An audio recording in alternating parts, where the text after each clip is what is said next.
Euzu billahi mineşşeytanirracim. Bismillahirrahmanirrahim. Vessalatu vesselamu ala rasulina seyyidina Muhammedin ve sahbihi ve ahli beytihi ecmaîn. Rabbi şrah li sadri ve yessir li amri ve uqdetun min lisani ve yefkahul kavli. Estağfiru billah. Bismillahirrahmanirrahim.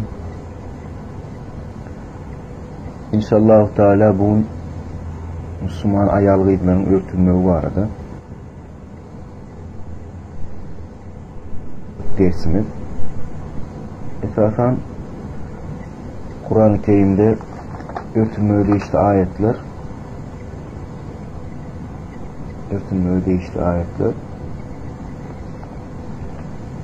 Ahzab surasının 59. ayetine geçiyor.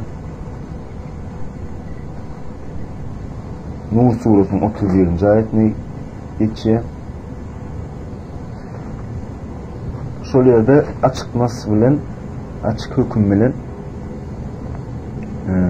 örtünmeklik Müslümanlara, Müslüman ayarlara farz kılınıyor. İnşallah bu Ahzab surasının 59. ayetin tefsiri üstüne duralım. Ve şundan gerekli neticeler, gerekli hükümler çıkaralım. İlk olan ayet okamızda Bismillahirrahmanirrahim. Ey Peygamber, ayarlarınıza, gıylarınıza ve mümin ayarlara daşkı eşiklerini üstlerine giymeklerini ait. Bu onların tanılıp adar verilmediği için has yaşıraktır. Allah merhametli ve geçerlidir. Ayet-i Kerime'nin Arapçasına söylediğimizde ezvacı kesiri geçiyor. Yani ezvacı kesiri öylünün ikisine de verilen attır. Yani hem ayağına hem erkeğe verilen attır. Bu yerde hususan Resulullah Aleyhisselatü Vesselam ayarları göz önüne tutuluyor. Yudnine yani örtünenler manisine geliyor. Edna in yakın manisine geliyor. Yine ayetin icmal manisi vardı aydınında.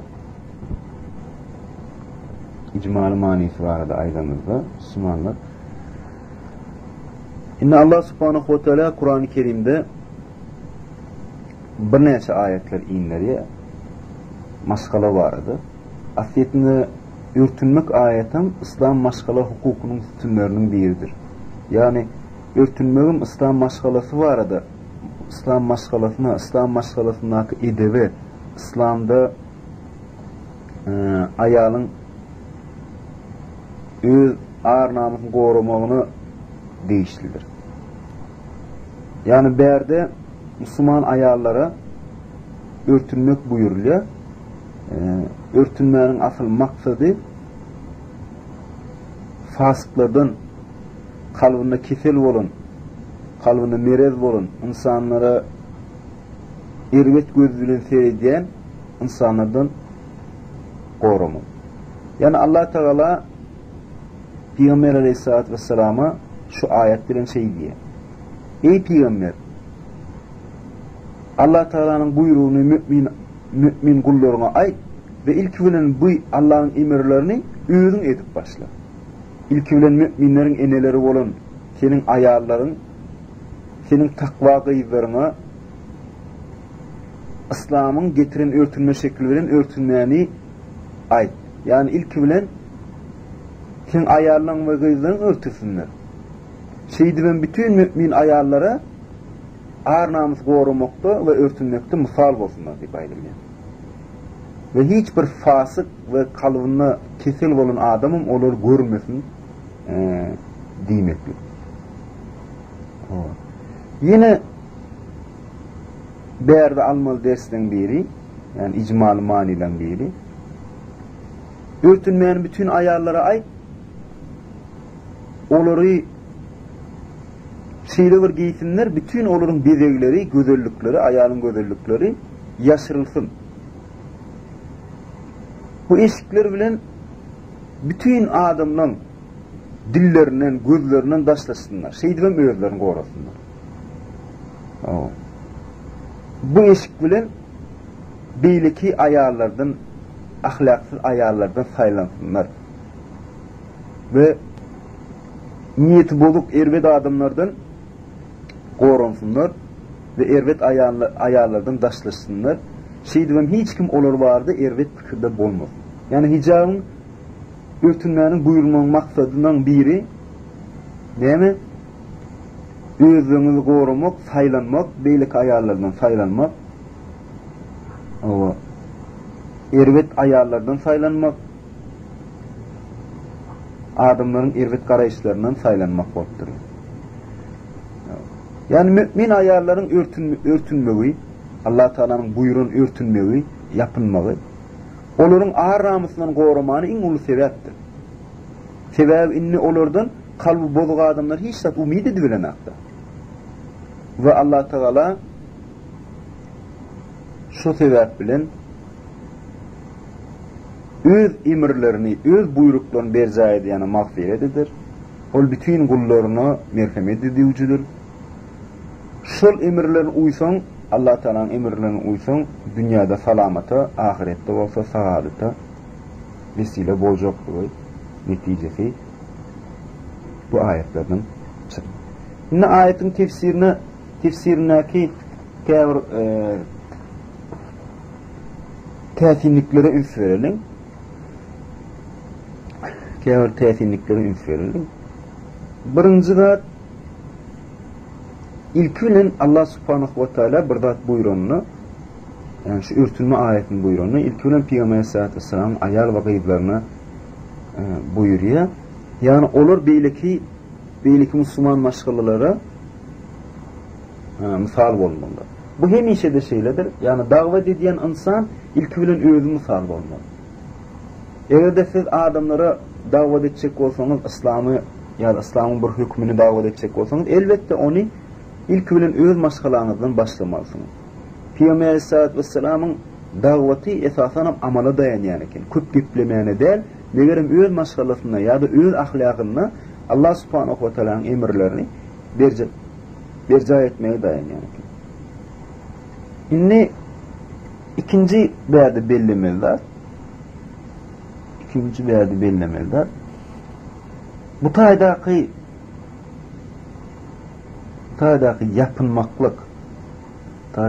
yapınmaklık şu manidedir. Yani günlük yaşayışta giyinmeyen işin üstünden giyilen eşik. Yani bu tabi cilbap dip geçiyor da Arapçada. Yani Müslüman ayarların eşiklerin üstüne yeni de giyilen bir eşik. O bütün vücudu yapacaktığı vardı aydılya. Yani kâvr nadanlar neyme cilbaptın maksat yönü kıyvır oğrut yerlerini yapyan eşiktir deyip çıkarıyorlar. Yok böyle der. Eşiğin üstünden yine de sen vücutlarını gizleyen, güzelliklerini gizleyen bir eşik maniyetine geliyor.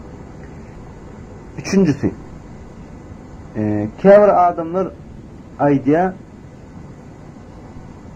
bu ayet Dine Peygamber Aleyhisselatü Vesselam'ın ayarlarını ve gıyızlarını değişti diye. Bu düğünden yanlıştır. Sebep ayette ayarlarına, gıyızlarına ve mümin ayarlara ait diye. Mümin ayarlara ait demeklik bilen örtünmenin bütün mümin ayarlara buyurulduğunu ve hemmelerin şunu değiştirdiği manasına geliyor. Dördüncüsü bu oların tanılıp İziyet verilmezliği için has yaşıraktır ayetin manisi vardı. Birazcık durup geçelim. Yani şu söz vardı durup geçelim. Tanınıp değmeli bazı bir giden hikmetler var elbette. Nemsa için Müslüman ayarlar eğer de örtünseler bu hem olun namuslarını koruyacak hem cemiyette bozukçuluğa yol verecek derler. Yani köp alimler aydiyalar yapılmaktan tanınmak diye maksat onun azat ve mümin ayal bolonluğu var arada aydiliyor. Seyyid Kutub'un tefsirine feredemizde Seyyid Kutub tefsir getiriyor şu tanınmak var arada. Yani Medine'de kâvr bozguk insanlar bareken ya niyeti bozuk insanlar var eken olur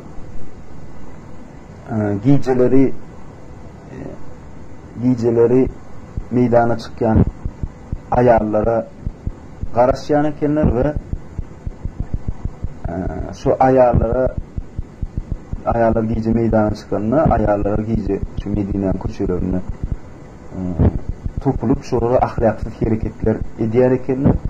Ama Allah subhanahu ve teala'nın hicab giymesi buyurmağı bilen olur inni bu ayarların müminliğini görüyen ekenler ve İsleme buların qırnak değerliği ya da yöneki bozuk ayar değerliğine göz yetirip şolara el uzatmaktan çekiliptirler. Yani Allah subhanahu wa ta'ala adamın tabiatını biliyor. Giyin ve kalın giyinmek elbette bir Müslüman ayağı için kalkan vazifesini görüyor. Veya o tabiat şeyler, insanın tabiat şeyler. Giyin ve kalın giyinleyen insan elbette karşısındaki erkekler ervet niyetler oyunduranlar ve elbette hiç kimde de sona karşı ervet niyet kalbine oyananak. Tabi Allah subhanahu wa ta'ala biliyor, biz olsa bilenler. Allah Teala bizim insan tabiatını en gov bilen son şu zatları bize buyuruyor. Şu zatları bize buyuruyor. Yani tanınmalı demek hiç kimin ne olara vaat edilmez ve olan müminliğini görüp dur. Görüp dur. Hiçbir fasık inne olurdan umutlar bolmaz ve beyleki köçü ayarlarının olur anık tafavutdan dur. Şolun şu giyimi olur müminliğini, namusunu koruyanlığını, olur ervet niyetli değerliğini, Allah'a ananyanın takvadığını görkeliyor ve yankı seyftuğun aydışı alıp belli bir kalkan vazifesi görüyor. Asliyetinde hemmemizin biliyor, açık giyinyen ayarlar erkeklerin ağzmağına, cemiyetin dağılmağına sebep oluyor. Şimdi bu ayet-i kerimeden çıkan hükümlere de inşallah seyredip görelim. Yani neyli hükümler çıkıyor bu ayetten? Şu varlıkta biraz ayet geçelim. Şimdi birinci bir yerden çıkan hüküm birinci çıkan hüküm yapılmaklık yasiyetin ve azat olan her bir Müslüman gıyda edin namaz ve rodanın farz oluşu alıp farzdır. Ve şu farzı inkar edenin kafir oluyor. Yani yok onya zat yok İslam'da Kur'an'da onya zat yok ya da bunun kabul edemek deyip bir insan elbette neymi? Kafir oluyor. Sebep Ashab suresinde bu arada Ashab 59 ayetli ey peygamber ayarlarına gıylarına ve müminlere eşiklerini başka eşiklerin üstlerini giymeklerini ayıp aydılar. Şunun için kafirlere bu ayet değiştiler, hususan müminlere değişti. Müminler hükmani suratta her bir mümin yani örneğin Müslüman yani ayar yapılmak gerekti. Eğer de inkar etmese bu ayeti, yani hovoşun yal ayet var yönümen onu da açık gezecek, örtünecek değil değilse asiyetinde Kur'an-ı Kerim'in ayetlerine karşı çıkıyor ve fasık bolluk oluyor. Yani ulu günah işlediği bolu. Ashab suresi 33. ayeti seyredimizde Allah subhanahu ve teala ayda önkü nadanlık durunun ayarları alıp sallanıp bezeglerinizi görkezip şol yürüyüş bilen yürümeyin deyip Allah Teala ayda. Bunu verdi yine burada akbarda. Everde İslam devleti kurulanına inşallahu Teala İslam devletinde elbette hem Müslüman ayarlar yapılğı olup yani kafirlere de belli bir derecede İslam devletini yaşayan kafirlere de açılıp yarım yanına gezmegine elbette ruhsat verilmez. Mübarde yine burada akbar Müslümanlar öz çağlarını son kıyım olmaz yalık eğen küçüklükten şuna öğreniştirmeli. Peygamber sallallahu aleyhi ve sellem şeyle hadisi var da çağlarını 7 yaşına girenlerini namazı buyurun. 10 yaşında olsa okumasalar onları çalacak urun deyip aydı. Onları urun deyip aydı. Sunan hadis kitabına geçiyor. Yani çağcıkları ve çağcıkları esasen egem 7 yaşından yoğuşçunun şu yapılmak diyen vardı öğreniştirmelik. Ve bizim cemiyetimizde yapılmanın gen var yarada. Son kıyın olmadı yarat ya. Ece kakayına hiç kim yapına ne yapmıyor, ne için yapına diyemez yarat. Egem küçüklükten şurada öğreniştirmelik. Şurada geçişi anfat bolor yağlı. İkinci ayetten çıkan hüküm, ikinci ayetten çıkan hüküm şudur. Örtünmenin şekli vardır. Cilbab demek, yine bir ayette geçen Arapça cilbab demek, başından giyilen bir giyimdir. Bütün bedeni yapmalılar, bütün güzellikleri yapmalılar. Kâvr alimleri oraya hatta yüzünün yapmaklık, değil mi, gözün görünmüyor deyip kâvr alimler hüküm çıkarıyor. Yine de beğerden cilbab, yani üstün giyilen eşik manisini. Üstünden giyilen, yani kelleden giyilen ve aşağı sarkan eşik manisini kullanılıyor. Bu demeklik hükman uzun kuyruk manisine geliyor da. Yani hükman uzun yukarıdan giyilen rahat olmalı. Aşağıdan giyilen yukka diye sonra 15 saat bolmalı. Lerle bu beğerden açık ayetten açık sol yukarıdan giyinmeli netice çıkıyor. Bu da ikinci hüküm oldu. Yani bütün bedenini hükmani suratta yaklayan bir neme olmalı, eşik olmalı. Yine bir beğerden çıkan hükümler vardı aydamızda. Hicab, yani giyen eşinin içki eşi görkezecek derecede ince olmalı. O vardı hadisler var.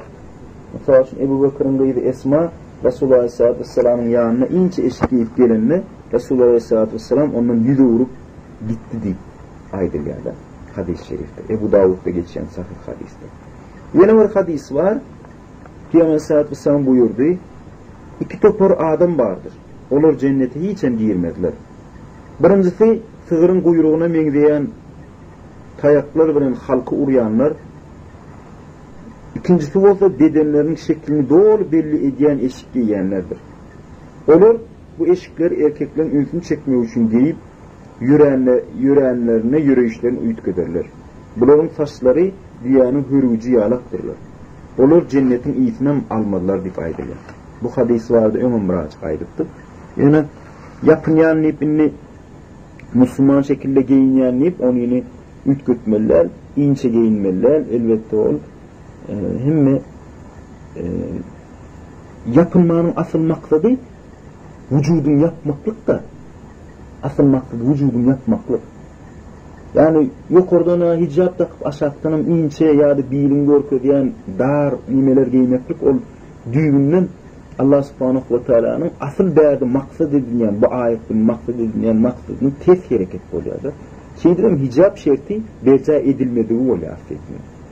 Taşın görünmediği hiç adam hiç ilmanisi yok. Everde başka yerden hem taraf görünüyor olsa. Yine de bir şart var. O da örtüğünün öğü, yani hicabın öğü bir bezir bolmalılarla. Sebeberde yine buraya da kayıtlayan ayette maksat insanın erkekliğin üstünü çekmezlik.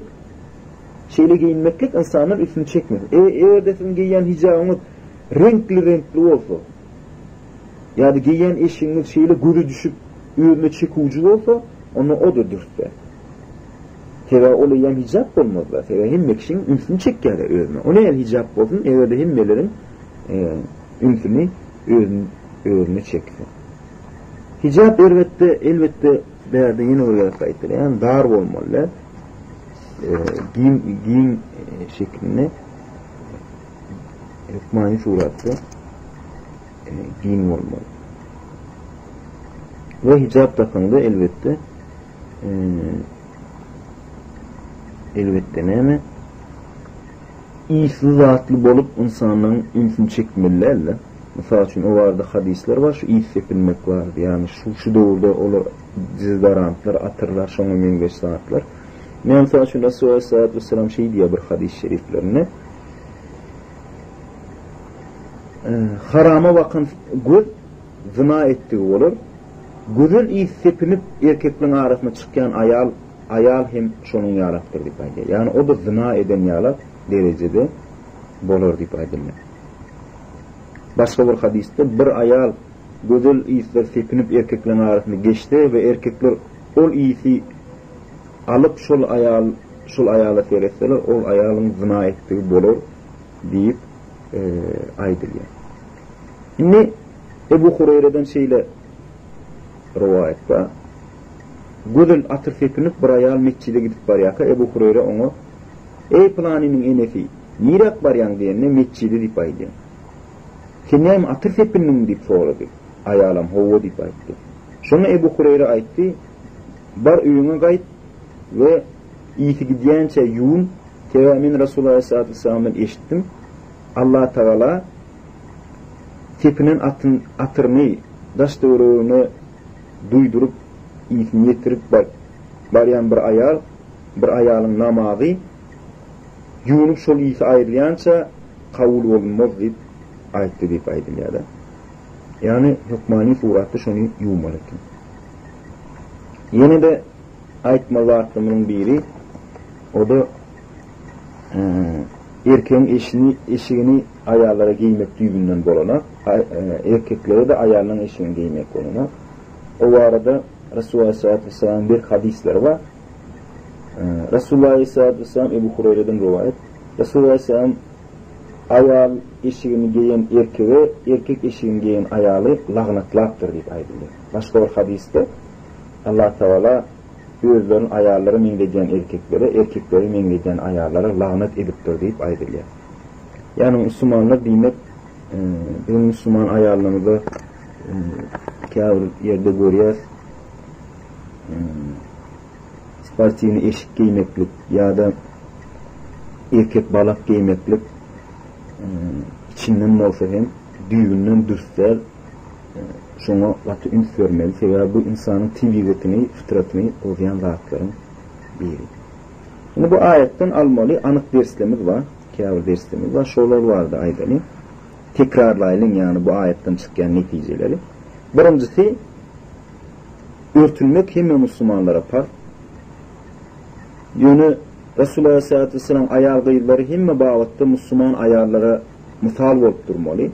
Mümin ayarlar için. Şunun için mümin ayarlar Peygamber Aleyhisselatü Vesselam ayarlarının ve gıyırlarının yaşayışının katıgığı derlemeli. Üçüncüsü hicab bedenin gödürlüklerini ve içki eşikleri yapmalı. Hicab Müslüman ayar için bir eviyet değil, tersine hayatiyet ve namusunu koruma içindir. Yani o Allah Teala hicabı bize bir azar olsun, bir eziyet olsun, bir azap olsun diye buyurmadı. O gaytim hayır zat buyurdu. O sizin hayatiyet ve namusunuz koruyor da. Derdimin şunu aydıp dursam mevdudunun örtülmek barada aydın tefsirini kâvdattır aytmaz diye. Mevdudi şu hicabı değişli ayetlerin birini tefsir edenle şey deyip ayıcağı. Yani görüşümü diyerek Adam atı ve Huvayne'nin kıssasında diye şeytan esası Adam'ı yalanlaşlamak istedi diye. Yalanlaşlamak istedi diye. Ve şeytan şunumuzda da en esası maksadı insanı yalanlaşlamak ve şu hayatını, düğünün ahlakını ve hayatını yıkmaktır da. Şunun için ayetlerde değerli şeydi hamal aydılıyor. Hususan Araf suresi 26. 27. 31. ayetinde. Yani ey insanlar, siz cennetten kovulmanızı sebep birbiriniz yalanat yerlerinizi gördünüz. Uğrak yerlerinizi gördünüz. Şu sebep bilin bolli, şeytan ve şu fitnelerin ağırladı. Yine de bir yere özünüz şeytanı ağırlatma. Özünüzü yalanlaşlandırmak bilen onun eline vermeyen dinle. Hayana bitirip Adam o Huvayne'ye utanç yağdayı düşmeyen deyip Allah Teala buyurduğu yalıkta. Elbette kıyamet saati Allah subhanahu wa ta'ala aytmasadı biz yine de şol fitne düşüyorduk. Ne mevdudu şey deyip aydı ya. Yapılmaklık adamın tabiatında var. Yani yapılmaklık, giyinmeklik adamı hayvandan bolan tapağıdı da örtünmeklik Müslüman gıybı ayarlı haya duygusunu oyunduruyor. Asliyetinde adamın tabiatında İslam ön var da şol insanın örtünmeyi, yapılmalı şol tabiatından gelen sesini kâreden eşitmeyine sebep oluyor. Ve kâr adamın aydışıyarak kâr adamlar ne? Giyim diyedine hovaş ettiğinin korunma için giyiliptir. Yani. Mesela için kâr nadanlar Arap çölünü ısleken şunun için adamlara hicap takmak buyurluktur deyip aydiyalar. Bu dininden yanlış fikir. Yani şeytan fikri. Ters taraftan var yani fikir. İslam'da giyinmeklik, kalın giyinmeklik, yapılmaklık vaatlar var. Şu vaatlar hovadan korunmaktan ömürtü ilki bilen ahlaki ehmiyeti var. Ahlak olmasa kalın vaatlar bildirek oluyor da esasen Allah subhanahu wa ta'ala Kur'an-ı Kerim'de insanı ahlak taydan, edip taydan düzeltmeyen üstüne işliyor. Giyiniş adamın takvalığını gösteriyor. Yani giyinişten adamın tekebbür mi, sağda mı, imana yakın mı, edepli mi, takvalı mı, şunu bilse oluyor da. Ve mevdudu aydiye yapılmaklık Allah'ın tanıdığın ayetlerinin biridir diyorlar. Yapılmaklık Allah'ın tanıdığın ayetlerin biri. Şunun için de önkülerin yanlışlığına düşmeliler, şeytana boyun olmalılar, şeytanın birliğin duzakları katıkıp, hususanım şu taraftan, şulardan seresaf olmalı, şeytanla dost olmalılar, sebep ol, imansızlaştırmak bilen oluyor. Şunun için Allah Teala'nın buyuruşu alarak bizim yapılmamız gerekir. Niye mi dedik yani? Hicab Müslüman ayağı için bir ediyettir, tersine hefiyettir. Yani insanlığını, hayvanlardan tafavudunu, ağır namusunu görküleyen bir işarettir. Allah'a değişli adamlığını görküleyen bir işarettir. İnsanın öz tabiatı bilen birleşmelidir. Allah Teala'nın buyruğu bilen birleşmeli ve şeytandan daşlaşmalıdır. Hicab ayağının namusunu neyle koruyan olsa cemiyeti hem koruyor. Yani hakikaten hicabla insana hiç kim ervet niyet bilen seyredip bilen. Asliyetinde bir İslam devleti göz önüne getirin. Hem ayarlar hicablı. Hiç bir yalanlaşlık vakit yok. Gazetelerde, televizörlerde de hiç yalanlaşlık, sonyalık sahneler yok. Şu cemiyette ulunun çağcı göz önüne getirin. Onda hiç bir haramlık duygusu olmaz. O pirinçte yalık arası olur. Hiç onunla ervet zina edeyim, ervet işler edeyim diyen duygu olmaz. O hakiki insan olup yetişir. Şu devirdekiler yalık, dine gözü şun yalık işlerde, dine neyel zina edip olaysa, neyel toyda ya da başkaları üşüleyen yerde tanışıp olaysa, durmuştun neyel bir cinsi aratması girip olaysa diyen durmuşa çıkmaya kalk şu niyetler taşıyan bir topar ayarlayıplar görüyor. Bunlar hakikaten hayvanlaşıyorlar. Hayvanın hiç iltifatı yok. Ve şuna ilki bilen sebep olan da ne? İnsanın giyinişi. Neyse insan açık giyinse karşıdaki adam netice çıkarıyor. Yani insanın açık giyinçe, için görküleyen giyinmeli var. Şul onun hayanın ahlakının yoktuğunu ve men hil hayasızlığı ve ahlaksızlığı men tayar, ine men diydiği diyen mani geliyor da şu. Ve şey diyeyim hem ölülerini helak ediyorlar hem dastığılıktaki cemiyeti helak ediyor. Allah müminlere geçirimli olansan dünya ve ahirette onlara bahtlı olacak hükümler eyyem ümünden getirip aydiya. Eyyem ümünden getirip Allah Teala bu ayetlerde aydiya. Şimdi ayarlara değişmişlerdi yine bir tane ayetler okuyayım. Estağuzu billah. Ahzab 33. Vakar bilen, yani ağır namus bilen öylünüzde oturun. Önkü cahiliyet ayarlar yağlar, yürüyüşünüz üyt görüp, bedegleriniz görkülüp, şol yürüyüş bilen yürümeyin. Başka bir ayet.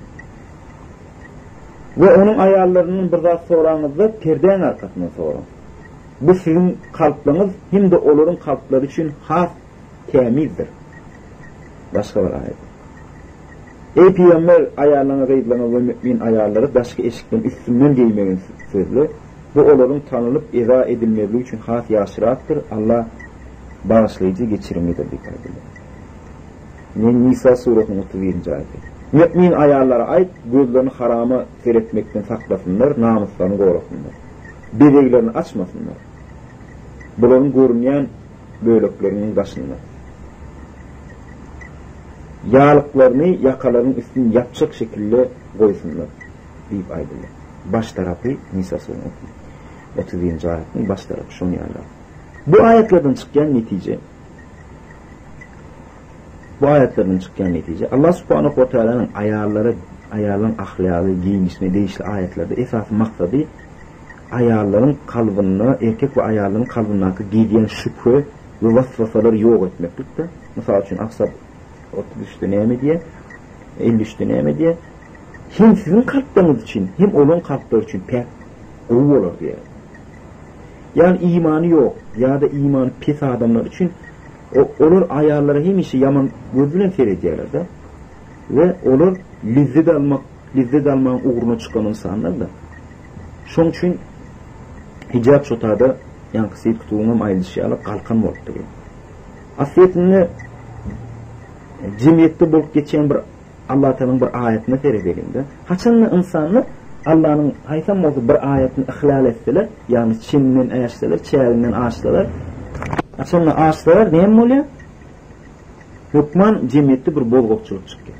Mesela için ayarlar neyce hicabı terk ettiği için, yani hicab neyce derecede terk ettiği için terk edilse öylenmeklik ağırlığı.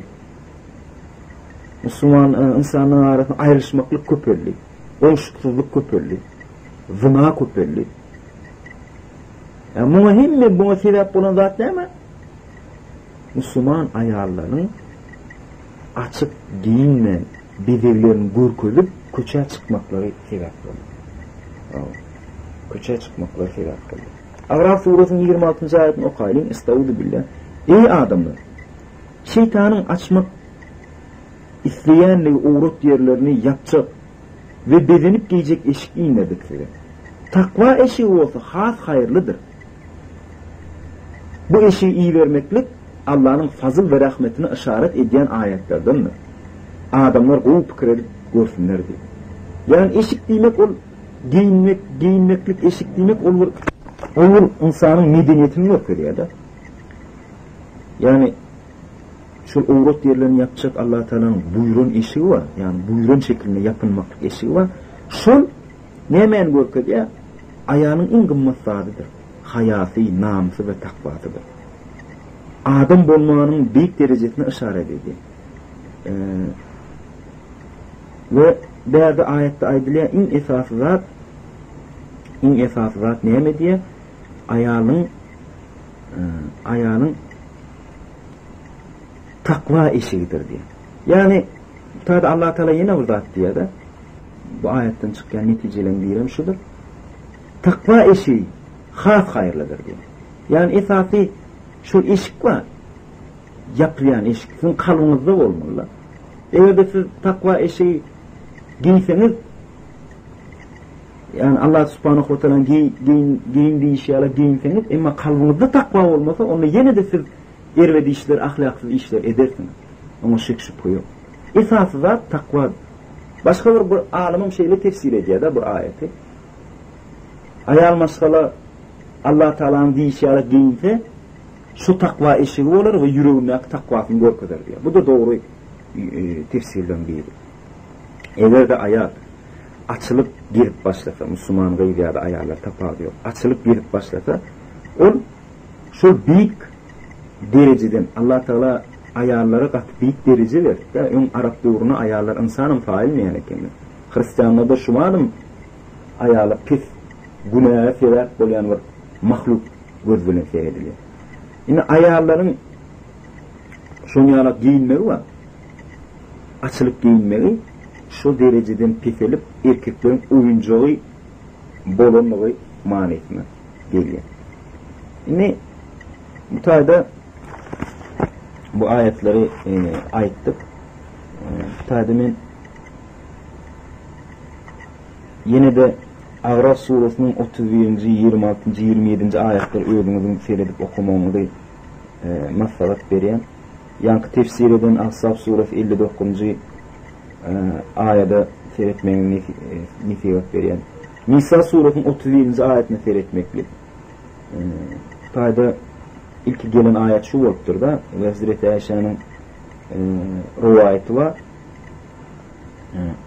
Arap ayarlar himmi yerleri görmeyen eken, ayakları istidadı görmeyen eken, şu şekilde giymeyen ekenler ve şu ayetin gelmeyi bilen ayarlar neyme? Şu ayet gelenden niye insanın ayarları gönü yapınlılar şeydiler himmet insanın ayarları kalın hicap giydiler deyip rivayet getiriyor. Ve ayarların kimin yanına açılıp kimin yanına yapılmalı gerektiği vardı beraber aydılıyor. Tedavi Seyyid Kutup Aydiya da bedenmek ayağının isteği diye de yönü yani ayağının tibiyetine bağır olan bir istek. Yönü olduğunu adamsına karşı olmalı diye. Adamsına karşı olmalı diye. Asiyetinde açıklık hayvani bir güzelliktir. Ama haya güzelliği has hayırlı oluyor da. Hakikaten Müslüman ayağıyla ayağının en esası belirli hayadır. Şunun için Allah Teala şunu yanıp buyuruyor. Berde üns verme zadımız yine ayakkabı sesi var adı da aydılıyor. Ona da Müslüman gaybatı üns vermeli. Özümüzü çıkıcı kılmalılar. İslam'da katı şuratlar ünlüler. Hatta ne mahrem bilen salamlaşmalılar Müslüman ayağın. Mahremin yanına girmeliler. Yola yok ödü mahremse çıkmalılar. Mitçide ayrı kapıdan girmeklik var arada. Şuratlar. Hatta sesinin özü mesela için imam mescitte yanlışlarına Subhanallah deyip erkekler düzediyen olsa ayağı elini çarpıp düzeltmeli. Şundan gelip çıkan beylikli hususları da katı ilk vermeli. Yine de Ahzab suresi 35. ayet-i kerimetinde Allah subhanahu ve teala doğru ayarlar var da aydınma şeylip aydiyada. Müslüman erkekler ve Müslüman ayarlar, mümin erkekler ve mümin ayarlar, itaat eden erkekler ve itaat eden ayarlar, doğru erkekler ve doğru ayarlar, sabreden erkekler ve sabreden ayarlar, huşu duyan erkekler ve huşu duyan ayarlar, sadaka veren erkekler ve sadaka veren ayarlar, roza tutan erkekler ve roza tutan ayarlar, namuslarını koruyan erkekler ve namuslarını koruyan ayarlar, Allah'ın kut zikrediyen erkekler ve kut zikrediyen ayarlar, yine Allah bunlar için mağfiret ve ulufiyle tayarlanlar ifadeli. Nibâdı ne için erkekler ayarlar deyip gidiyor. Sebebi erkeklerin sevap kazanmalı, Allah Teala'nın halifelerinin derca etmeli yeri bir başka, ayarların sevap kazanmalı ve Allah Teala'ya kulluk etmeli yerleri, elbette öz öyleri, öz çağaları, öz mekanlarda. Şunun için bunlar ayretin buyuruyor. Yani Müslüman erkekler ve Müslüman ayarlar diyor. Yani öz şol bolmalı yerisinde Allah Teala boyun eğen ayarlar ve boyun eğen erkekler. Yine şular Allah'ın mağfiret ve ulufiyle tayarlarını cennet verecek insanlar şular ekenler. Birinciden Müslüman. Müslüman nimet itaat ediyor. Allah Teala hicap din değil mi? Berde öz şeriyete uymalı. Allah Teala emredar kuvvel yarı. Milli şahsi duyguları terk etmeli. Ay Türkmençilikte bu niyadat yok ya da ne el olara bir hilet bolmaz mı da o Müslüman doğru uymalı. Mümin erkekler ve mümin ayarlar. Bir ayet vardır. Allah ve Peygamber bir dakikada hüküm verenine mümin erkek ve mümin ayar için başka saylamana fırsat yoktur diye. Itaat eden erkekler ve itaat eden ayarlar. Yani Allah'a, Peygamber'e, Peygamber saat ve sana sünnetlerini itaat etmeliler. İtaat etmeli. Peygamber size ne hemen veren olsa onu alın, ne hemen kadarını eden olsa ondan kaçının diye de. Ayarlar ne el giyinen olsa bizim şunu yalıp giyinmemiz gerek.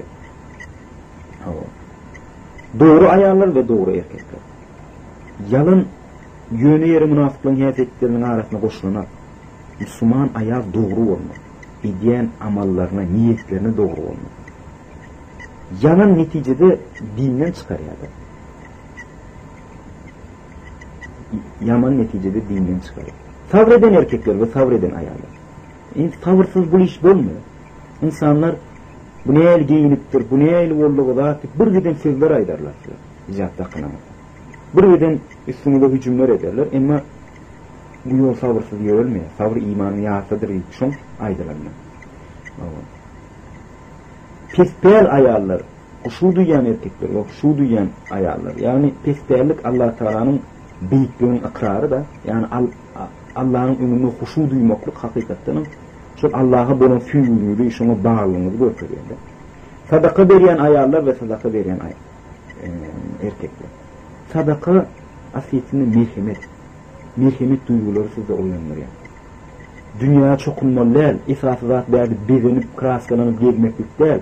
Asliyetinde en esasızat adamları kömek etmek, merhamet etmek, insanlar bilen yaxşı gatnaşykda bolup Allah'ın razılığını kazanmaga işaret ediyor. Roza tutyan ayarlar ve roza tutyan. Roza ayarlar ne meni burada? O hicap takmaklık kıyın, kıyın, bir topar adamlar sana dil uzadiya, Türkmenler sana düşününak, milletin sana düşününak, yönü ne? Sabretmeliler. Sabretmek için tertip gerek. Yani roza şunu uzadiya, gününün ağaç olayanız son ağzını açılığa olayım, şu nığmatlara yettiyeni. Ben hicabım şeyle, yani bu dur geçer inşallah. Şeyle bir dur gelir, hem ayarlar hicab takınır. Ya da inşallah şu doğru yetsek, ya da şu doğru yetmesek inşallah Teala cennette bütün şu Allah Teala uyanın sevapli mutluluğunu alarsınız deyip yerde aydınlar. Yine namuslarını koruyan erkekler ve namuslarını koruyan ayarlar. Yine bir kadar şu tekrarlanıyor. Namusunu korumak demek en güçlü isteği, insanın tabiatının en güçlü isteği de ayarın özünü görmek, bezenmek, ümit çektirmek. Bu katı güçlü istekler. Şoklar katı güçlü istek. Şunu en güçlü isteği Allah'ın razılığı için kontrolü almaklık var. Şu hakikaten senin imanını görkediyor. Hakikaten senin imanını görkediyor. Hakikaten senin Allah'a bağlı insan bulunmanı görkediyor. Mevdudi Ashab Suresi'nin 35. ayetinin tefsirine şey deyip aydı. İslam'ı bir yaşayış şekli edip sayılanlar,